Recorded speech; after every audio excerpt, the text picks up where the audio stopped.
Alors la vue verticale, elle a longtemps caractérisé un mode typiquement photographique. On photographie en verticale des monuments, des immeubles, des portraits, des oiseaux, etc.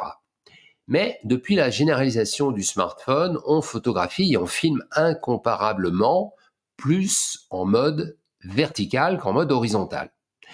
Alors ce phénomène, il est dû principalement à la forme et au mode de préhension d'un smartphone qui s'effectue d'une seule main.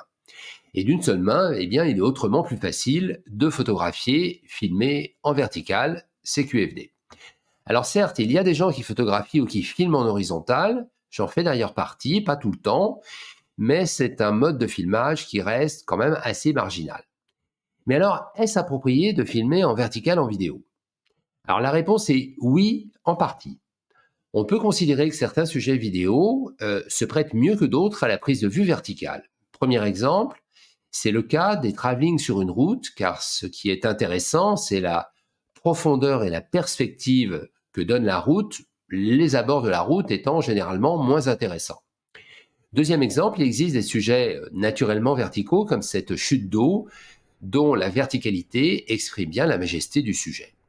Enfin, troisième exemple, avec cette vue aérienne, filmant un pont suspendu, la vue verticale procure véritablement ici une belle magnificence à la scène, alors qu'une vue horizontale aurait probablement affaibli l'effet produit sur le spectateur.